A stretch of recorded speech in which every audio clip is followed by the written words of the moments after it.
이제 세계 동아시아뿐만 아니라 세계 외교의 어떤 주도국가, 중심축이라고 얘기를 해도 과언이 아닐 정도로 지난주에 이제 시진핑 주석과 만나서 정상회담이 진행된 것이 전 세계적인 화제가 됐죠. 예.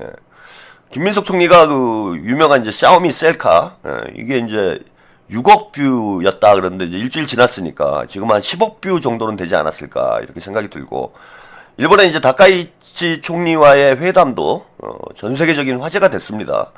특히 이제 중국과 일본이 대만 문제를 둘러싸고 지금 맹렬하게 충돌하고 있는 상황에서 사실은 이재명 대통령님의 이제 실용 외교가 시험대 위에 오른 거죠. 예. 이 시험대 위에 올랐다라는 게 뭐냐면은 이게 실용 외교라는 게 잘하면은 이제 우리한테 이제 국익에 도움이 되는 방향으로 갈 수도 있지만 그 양다리 걸치면 잘못하면 가랑이 찢어지잖아요. 예. 샌드위치가 돼버리는 이런 상황이 벌어질 수도 있어요. 그래서 일본하고 뭔가 가까워지면 중국이 기분이 나쁘고 중국과 가까워지면은 일본이 기분 나쁘고, 그래서 우리 딴에는 실용 외교를 하겠다 그러면서 등거리 외교, 예. 뭐 이런 방향으로 가고는 있는데 이게 자칫 잘못하면 양쪽 다 이제 욕을 먹을 수도 있는 그런 결과로 갈 수가 있는 거죠. 예. 양다리 걸치다 다리 찢어지는 것처럼 양쪽으로 욕을 또 먹게 되는 이런 이제 위험성이 있는 사실은 외교예요. 국익 중심의 실용 외교라는 게 잘 되면이야 이제 양쪽으로 이득을 얻을 수도 있는 일이지만 잘못되는 경우에는 이제 양쪽으로부터 욕을 먹을 수도 있는, 그래서 오히려 고립이 돼버릴 수도 있는 그런 이제 외교 노선이라고 저는 생각을 합니다. 그래서 사실 실용 외교를 하려면은 사실 뭐 어느 나라나 사실 마찬가지 아닙니까? 다 실용 외교 하려고 그러죠. 국익을 최우선에 두고 외교하려고 그러지 남의 나라 뭐 퍼주기 하려고 외교하는 나라는 없잖아요. 그래서 모든 나라가 사실은 다 실용 외교를 하고 싶어 하지만 국력이 뒷받침이 안 되면, 국력이 뒷받침이 안 되면은 이리 치이고 저리 치이는 이런 외교가 될 수도 있습니다. 근데 이제 다행히도 우리의 국력이 이제 뒷받침되고 또 이재명 대통령님의 외교적 역량, 탁월한 외교적 역량이 빛을 발해서 지금은 이제 양쪽으로 우리가 이득이 되는 중국하고의 관계도 이제 개선을 하면서 일본과의 이제 관계도 개선을 하고 또 이제 나아가 중일 관계도 뭔가 원만하게 풀어나가는 중재자 역할을 할 수 있는 그런 계기가 지난주에 이제 마련이 되지 않았나 저는 그렇게 생각을 합니다. 그리고 뭐 지금 다들 그렇게 평가를 하고 있는 거죠. 그러면서 대한민국의 위상이 높아지는 것뿐만 아니라 국제사회에서 대한민국의 어떤 영향력, 개입력, 이것이 점점 커지고 앞다투어서 이제 이재명 대통령을 서로 만나려고 하는 이런 분위기가 형성이 되고 있어요. 그러니까 이제 진짜 지구촌 홍반장이죠. 이재명 대통령님이 어딘가에서 문제가 생기면 달려와서 문제를 해결하는 국제사회 이제 해결사의 지위로 격상되고 있는 그러한 상황이 아닌가 생각이 듭니다. 그래서 지금 이제 중국 만났고 일본 만났고, 동북아 질서를 안정시키는 데서 중요한 외교적 외교 축인 중국과 일본을 만나서 성공적으로 이제 그 정상회담을 마무리를 했어요. 그럼 이제 두 나라가 남은 거예요, 그죠? 중국하고 일본하고는 뭐 둘이 싸우고는 있지만은 그래도 우리가 중간에서 좀 중재를 해서 원만하게 지낼 수 있는 그런 분위기를 이제 만들어냈다라면은 이제는 동아시아 지역이 안정되기 위해서는 두 나라만 더 만나시면 돼요, 이재명 대통령님이. 두 나라는 어디겠습니까? 러시아 만나야죠, 그죠? 중국 만났으니까 이제 러시아도 한번 만나줘야지. 그 다음에 이제 북한이죠. 근데 이제 북한 같은 경우에는 북한 쪽에서 지금 이제 관심이 없는 상황이기 때문에 당장은 이제 돌파구가 열리기는 쉽지 않을 것 같고, 이게 러시아 쪽하고도 이제는 뭔가 우리가 안면을 터야 되지 않을까. 지금 우크라이나 전쟁 이후에 그 윤석열이 이념 외교를 하면서 불필요하게 러시아하고 갈등 관계를 만들어 버렸어요. 게다가 뭐 우크라이나를 군사적으로 지원하는 이런 어리석은 뭐 대포탄 갖다 주고 뭐 별거 다 했잖아요. 뭐 돈도 주고 또 우크라이나 가가지고 삼부토건 주가 조작하고 별 희한한 짓거리를 다 하는 바람에 본인들은 뭐 그 주가 조작으로 돈을 좀 벌었는지 모르겠으나 국가적으로는 이제 큰 손실이 발생을 한 거죠, 지금. 큰 손실이 발생을 했습니다. 그 현대차 같은 경우에 뭐 100달러? 예, 뭐 100달러에 매각을 한다 뭐 이런 얘기까지 지금 나오고 있으니까요. 그 러시아에 있는 이제 우리 기업들이 대부분 철수를 하는 이런 상황이어서 뭐 러시아하고 우리가 교육 규모가 뭐 중국이나 미국, 일본에 비하면 큰 편은 아니지만은 그래도 10위권 안에 들어가는 교육 국가예요. 러시아가 우리랑 좀 멀리 떨어져 있어도 이제 10위권 안에 들어가는 그런 교육국이고, 근데 완전히 뭐 관계가 단절돼서 서로 지금 답답한 상황이 되어 있는데, 이제는 뭐 우크라이나 전쟁도 물론 아직 뭐 평화협상이 결론이 나온 건 아니지만은 막바지로 이제 치닫고 있는 그런 형국이기 때문에 러시아와의 관계도 조금 이제 회복을 해야 될 그런 시기가 되지 않았나 이렇게 봅니다. 근데 오늘 푸틴 대통령이 아주 의미심장한 얘기를 했어요. 그래서 푸틴 대통령의 발언을 한번 들어보시고 이야기 계속 이어가겠습니다. 러시아 크렘린궁에서 34개의 주러 대사들이 푸틴 러시아 대통령에게 신임장을 전달했습니다. 이 자리엔 지난해 10월 부임한 이석배 주로 한국 대사도 있었는데 푸틴 대통령은 한러 관계에 대해 이런 언급을 했습니다. А ведь раньше, придерживаясь прагматичных подходов, наши страны добивались действительно хороших результатов в области торговли и бизнеса. Мы рассчитываем на восстановление отношений с республикой. 이재명 정부의 실용 외교에 호응하듯 실용적 접근을 강조한 게 눈에 띕니다.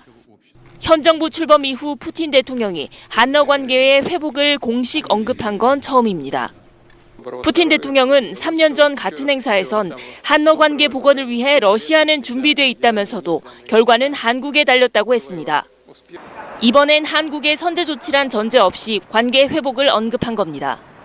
러시아 우크라이나 전쟁 종료 이후 한국과 경제 협력 등을 염두에 두고 관계 개선을 위해 적극적인 메시지를 낸 거란 전문가들의 해석이 나옵니다. 러시아를 재건하는 데 있어서 중국에게 지금 다 함몰되어 있는 경제축을 좀 균형 있게 하기 위해서라도 조금이라도 들어오는 게 굉장히 필요하죠. 외교부는 한러 관계의 안정적 관리를 위해서 필요한 소통을 지속 중이란 입장만 냈습니다. 2022년 러우 전쟁 발발 이후 한국 정부는 대러 제재에 동참했고 러시아가 한국을 비우호 국가로 지정하는 맞대응을 하면서 4년째 양국 관계는 얼어붙어 있습니다. 대통령이 그 주러 대사들한테 신임장을 이제 수여를 하면서 그 대한 한국 관계, 러한 관계죠. 한러 관계, 한러 관계와 관련된 언급을 했다라는 얘기예요. 그러면서 과거에는 이제 실용적 관계로 우리가 서로 큰 이득이 됐는데 우리가 조건 없이 관계 회복을 했으면 좋겠다라는 이제 메시지를 이제 보내왔어요 지금. 그 뭐 뉴스 보도에도 나오지만은 전에는 이제 전제 조건이 있었던 거죠. 신뢰 관계를 회복해야 된다, 신뢰를 회복해야 된다라는 이제 전제 조건이 있었는데 지금은 이제 전제 조건이고 뭐고 다 내려놓고 일단 만납시다. 뭐 거의 이런 분위기예요 지금. 그 뭐 러시아가 중국하고 이제 밀착, 중국 북한하고 지금 밀착이 돼 있죠. 그래서 북중러 3국이 이제 동맹 수준으로 미국과 이제 맞서고 있는 그러한 이제 국제 질서가 형성이 됐는데 우리 입장에서 보면은 이제 북중러 한미일 이렇게 이른바 뭐 신냉전 구도라고 합니다. 이런 신냉전 구도가 형성돼 있는 것이 이거 고래 싸움에 새우등 터진다고 중국하고 미국하고 싸우면 중간에 있는 우리 이제 대한민국이라는 새우만 등이 터지는 거예요. 또 러시아하고 미국하고 싸우니까 또 우리만 중간에서 이제 등이 터지는 거지.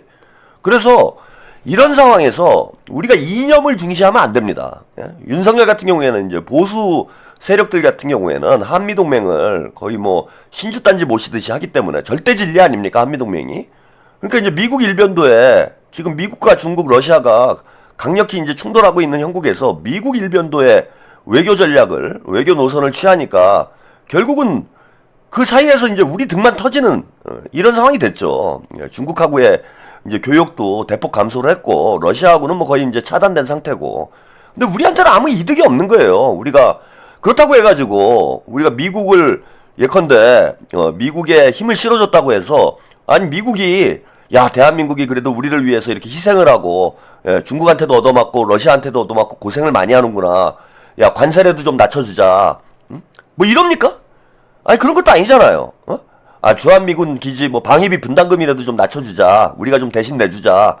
중국과 러시아와 우리가 경쟁하는 데 있어서 한국이 우리 동맹을 수호하기 위해서 역할을 잘하고 있으니까 우리가 뭔가 한국한테 보답을 해야 되지 않겠냐. 그 한국은 우리가 무관세로 하자. 아니 뭐 이런 얘기 하냐고. 그런 것도 아니라는 거예요 지금. 그러니까 결국은 우리가 이념 중심으로 한미동맹 일변도로 외교 전략을 취해가지고 우리한테 이득이 될 건 아무것도 없어요. 물론 이제 현실적으로 우리가 한미동맹을 무시하고 갈 수는 없습니다. 그건 뭐 그런 저도 과거에 진보 정당 쪽에 있을 때는 뭐 저는 이제 뭐 반미주의자였기 때문에 야 뭐 미국 없어도 안 죽는다 뭐 이런 입장으로 을 가지고 있었지만은 이제 뭐 집권 세력이 그런 입장을 가질 수는 없어요. 그리고 우리가 아직은 미국에 대한 의존도가 뭐 안보 분야뿐만 아니라 뭐 경제에서도 뭐 절대적으로 영향을 받고 있기 때문에 야 미국 없어도 돼 꺼져 뭐 양키 고홈 이런 거는 현실적으로 어렵다. 그래서 미국과의 관계를 크게 해치지 않는 선에서 우리가 중국과 러시아와도 우호적인 관계를 저는 맺어야 된다라고 봅니다. 그리고 지금이 특히 중요한 시점이에요. 이제 뭐 이재명 대통령님이 중국하고의 이제 관계를 뚫어놨기 때문에 이제 러시아하고의 관계를 뚫는 대로 우리의 외교적 역량을 저는 좀 집중시켜야 되지 않을까 뭐 그렇게 생각을 합니다. 그래서 특히 이제 우크라이나 전쟁이 뭐 어떤 식으로 끝날 거예요. 오래 걸리진 않을 거야 제가 볼 때는. 뭐 올해 안에는 이제 종료가 됩니다. 근데 이제 윤석열 같은 경우에는 우크라이나하고 뭐 관계를 밀착을 해가지고 전후복구 사업에 우리가 이제 참여를 해서 뭔가 경제적 이득을 취하겠다 이렇게 생각을 했는데 지금 그랬으면 진짜 큰일 난 거예요. 우리가 우크라이나 쪽으로 붙었으면은 그 이미 1조 원인가 우리가 주지 않았나요? 그때 뭐 얼마야? 10억, 14억 달러인가? 뭐 얼마를 지금 윤석열이 공짜로 갖다 퍼줬는데 그것도 받을 길도 없어요. 지금 와가지고 뭐 그 아쉬워해봐야 받을 길도 없는 거 소용도 없고 뭐 거의 뭐 무이자로 우리가 빌려주다시피 했는데 이제 원금 회수도 거의 불가능한 상황입니다. 그래서 우크라이나 쪽에 붙어봐야 우크라이나는 지금 반동강이 날 수밖에 없는 상황이에요. 근데 우크라이나 전쟁이 대부분 러시아가 앞으로 점유할 가능성이 높은 우크라이나 지역에서 전투가 벌어졌어요. 전투 행위들이. 그래서 전후 복구 사업을 하면은 대부분 어디서 전후 복구 사업이 진행이 되냐면 러시아 쪽에서 진행이 될 거라는 거예요. 우크라이나 쪽도 뭐 없는 건 아니겠지만은 우크라이나 쪽은 뭐 사실 돈도 없고 그래서 대부분의 전후 복구 사업이 러시아가 향후에 점유하게 될 우크라이나 영토에서 진행될 가능성이 높기 때문에 이 전후 복구 사업이 진짜 새로운 우리의 또 그죠? 성장 동력이 될 수도 있다. 그래서 판이 마무리되기 전에 이게 오히려 잘 됐다라고 봅니다 지금. 이재명 대통령님이 집권을 하기 전에 우크라이나 전쟁이 끝났으면은 우리가 이제 사실 낄 데가 없어요. 낄 자리가 없는 거지. 그리고 이미 뭐 중국하고 북한하고는 뭐 북한이 이제 파병했잖아요. 러시아에 파병을 했는데 그 뭐 많은 보니까 뭐 북한 장병들도 많은 희생이 있었던 것 같은데 그 파병을 한 이유가 뭐겠습니까? 뭐 동맹이니까 우리가 도와줘야 되겠다. 뭐 이런 것도 있겠지만은 가장 큰 건 이제 경제적 이득인 거예요. 그 이제 파병에 따르는 무슨 뭐 직접적인 어떤 경제적 대가도 있었을 것이고 보니까 북한에 이제 공병대들이 많이 갔더라고. 공병대가 많이 갔다는 뜻은 뭡니까? 전후 복구 사업을 북한이 주도적으로 참여하겠다. 뭐 이런 의미라고 보시면 될 것 같아요.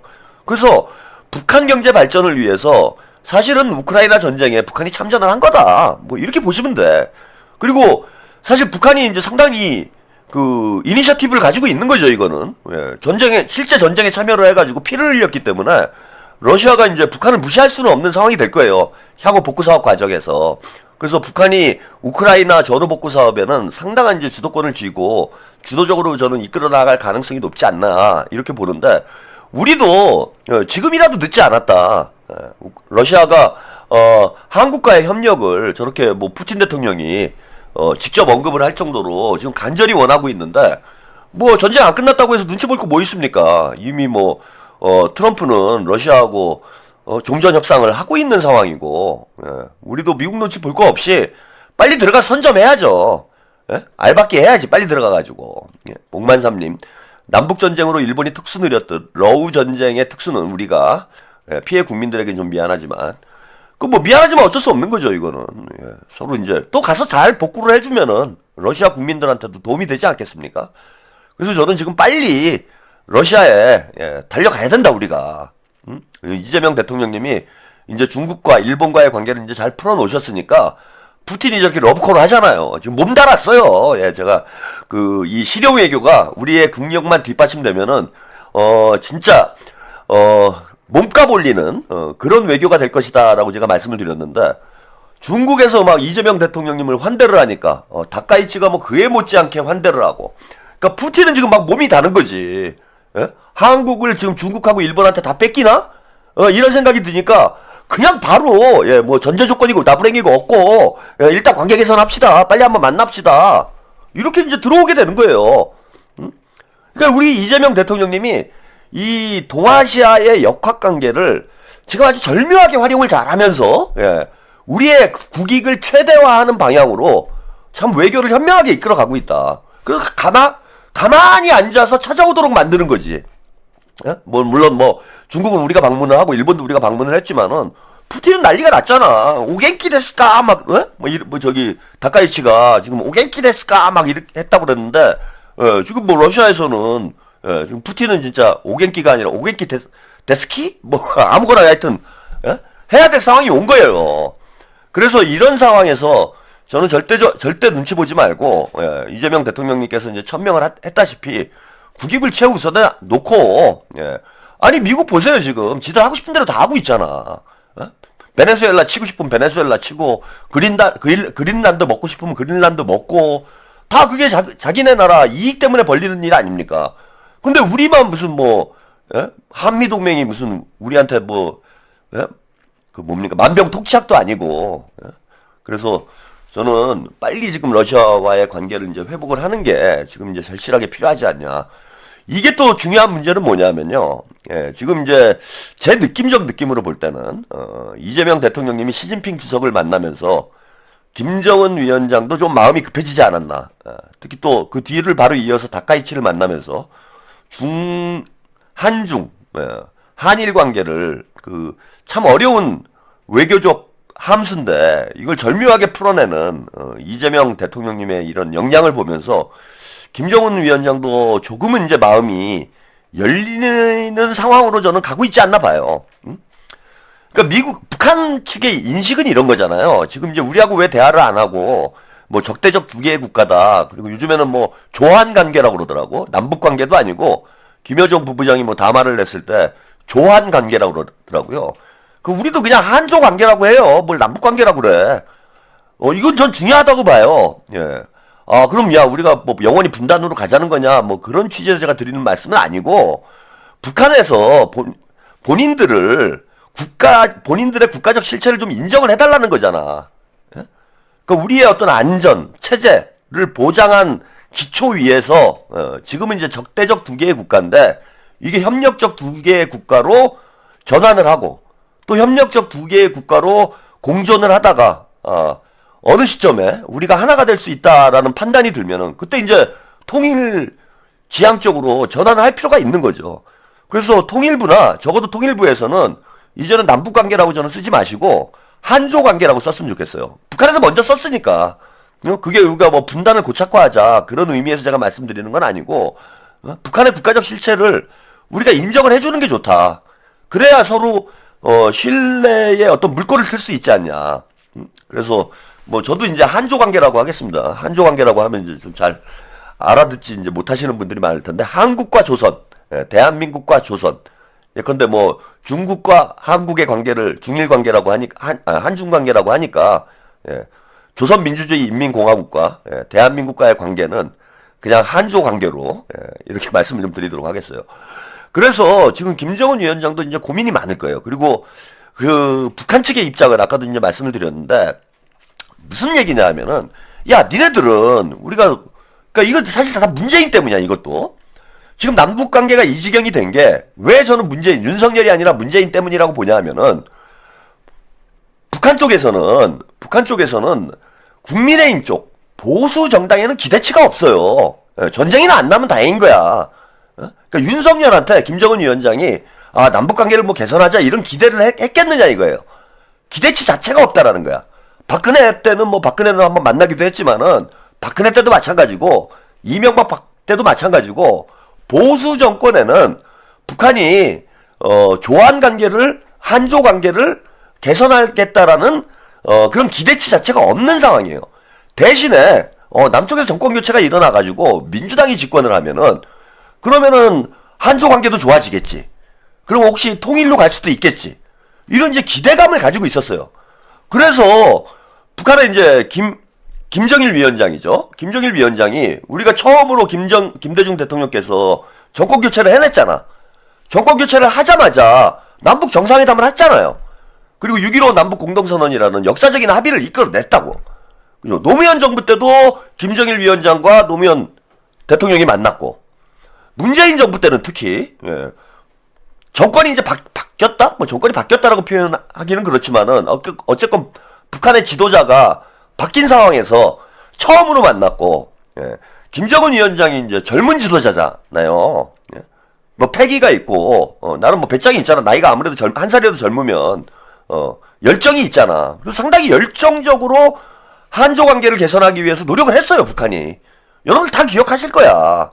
정상회담을 3번이나 하고, 사실상 답방을 했어요. 서울으로 온 건 아니지만은, 김정은 위원장이, 판문점 남측 지역으로 방문을 했잖아. 냉면까지 싸들고. 그거는 답방을 한 거잖아, 어쨌건. 그리고, 누굽니까, 문재인 대통령이 북한 5일 경기장인가요? 5일 경기장에서 5만 명, 10만 명 모아놓고 연설도 하고. 사실 우리 국민들도 다 그때는 진짜 금방 통일되는 줄 알았어. 보수 세력은 완전히 지리멸렬한 상황이기 때문에 발목 잡기도 어렵고. 게다가 이제 북미 관계도 어느 정도 개선이 되고 있고. 야, 이 정도면 진짜 통일되는 거 아니야? 이렇게 기대를 했는데, 뭐 문재인이 완전히 뭐 뒤통수 친 거 아니에요. 뒤에 후반부에 가가지고는 박근혜 때보다 더 나쁜 상황이 벌어져 버렸다고. 뭐 개성공단 막 폭파되고 남북 연락사무소 박살나고 뭐 별일이 다 벌어졌잖아요. 이러면은 북한 입장에서 볼 때는 남쪽에는 우리가 대화를 할 상대가 없구나라는 생각을 할 수밖에 없어요. 그렇지 않습니까? 민주당이 집권을 하건 보수당이 집권을 하건 결국은 우리하고 관계 개선이 안 되는데, 야, 이거 무슨 통일이냐. 다 집어치우자. 그러니까 적어도 저는 문재인 정부가 남북 관계에 실마리라도 좀 잡고 있었으면은, 무슨 노력이라도 했으면은, 미국 눈치 보지 말고, 우리가 마음대로 못하죠. 그거는 현실적인 문제이기 때문에 저는 무조건 우리 정부를 비난하고자 하는 건 아니에요. 미국 눈치를 볼 수밖에 없어. 근데, 그 와중에서도 우리가 할 수 있는 일들이 있잖아요. 미국에서 못하게 막는 거는 어쩔 수 없어도 우리가 할 수 있는 것 작은 것이더라도 계속 시도를 하고 노력을 해서 어떤 대화의 신락 같은 희망의 근거라도 남겨놨으면은 보수 세력이 집권을 했다가 지금처럼 정권 교체가 이루어졌을 경우에 남북 관계가 다시 또 급진전될 수가 있는 거잖아. 근데 김정은 위원장 입장에서 보면은, 야, 민주당이 집권을 해도 별반 다를 거 없는데 우리가 무슨 대화를 하냐 니들하고. 결국 미국하고 풀면 되는 거 아니야. 니들은 미국 시키는 대로 다 하는 애들 아니야. 그러면 내가 트럼프 만나가지고 혹은 바이든 만나가지고 직접 풀면 되지. 그걸 구태여. 구태여 한국 정부하고 만나가지고 머리 아프게 할 필요가 없다라는 거예요. 그리고 이른바 통미봉남이라고 그러잖아. 그래서 우린 미국하고만 대화한다. 니들은 이제 빠져라. 그죠?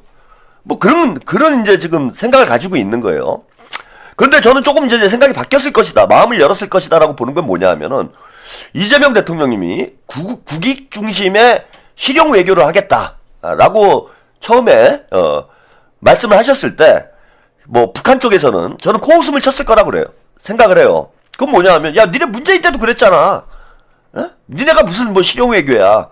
실용 외교를 또 다른 말로 표현하면은 자주 외교잖아요. 자주 외교.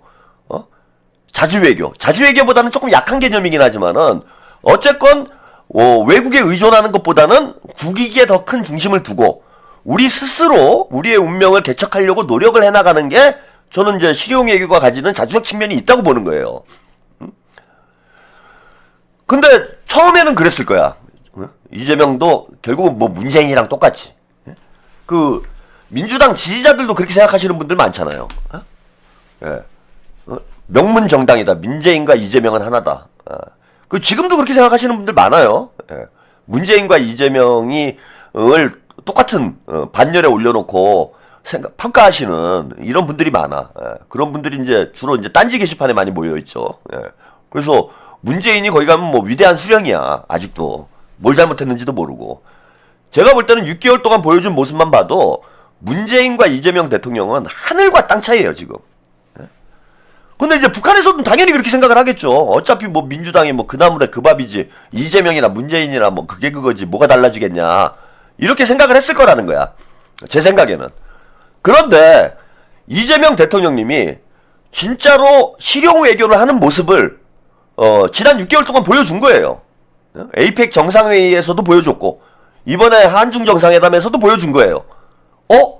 야 미국 눈치만 보는 게 아니라 자기들이 뭔가 결단을 해서 지금 중국과 미국의 관계가 매우 안 좋은데 이재명 대통령이 시진핑이랑 저렇게 가까이 지내?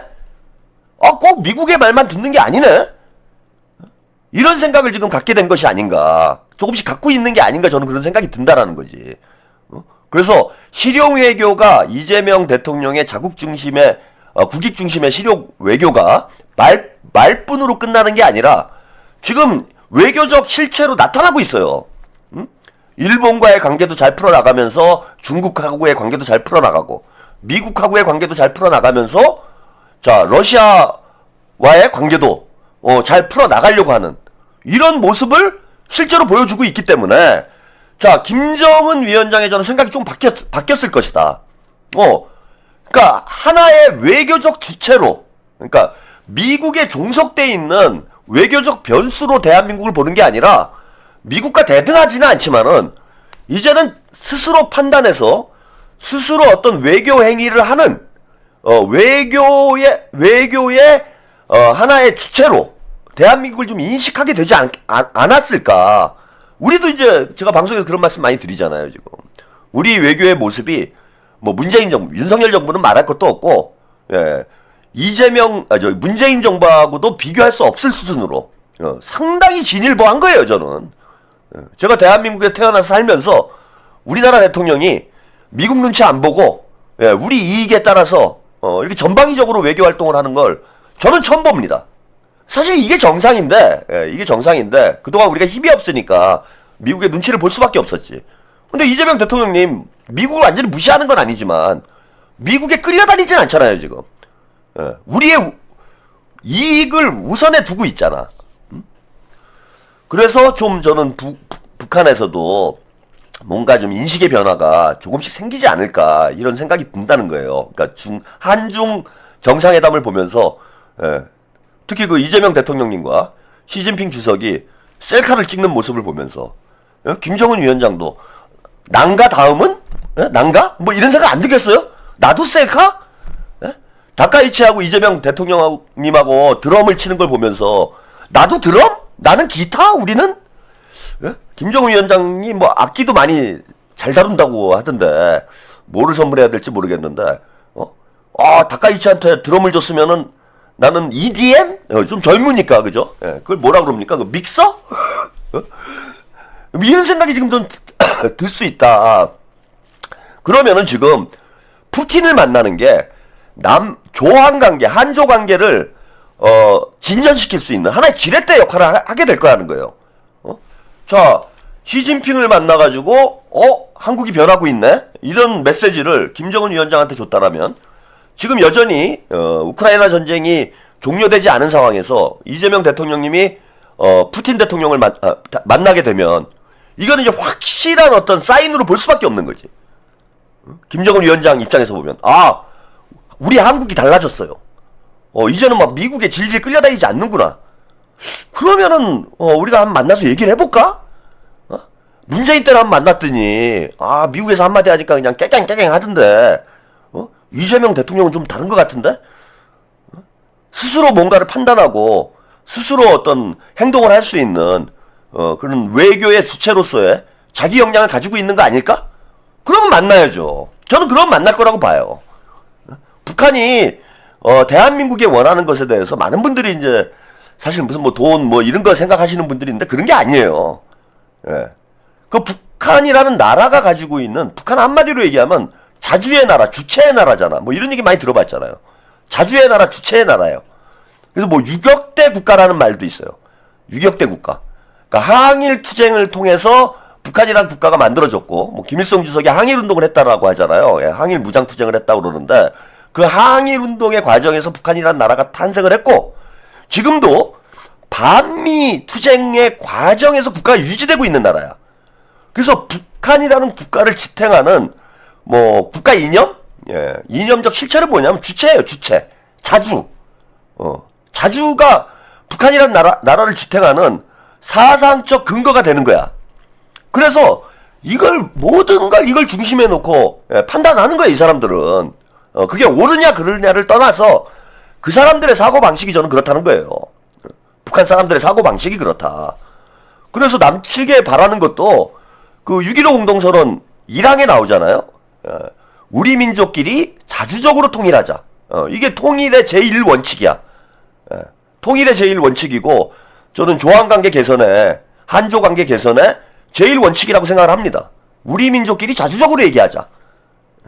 근데 이전에 한국 정부는 그런 모습을 못 보여줬어요. 미국에 끌려다니는 모습만 보여줬다고. 근데 지금 이재명 대통령님은 다른 모습을 이미 보여주고 있고, 여기서 더 한 발 더 나가서 푸틴과 만나서 또 셀카를 한번 찍는 이런 장면을 만약에 연출이 된다라면, 김정은 위원장 입장에서는 이것은 확실한 대화의 사인으로 볼 수가 있는 거예요.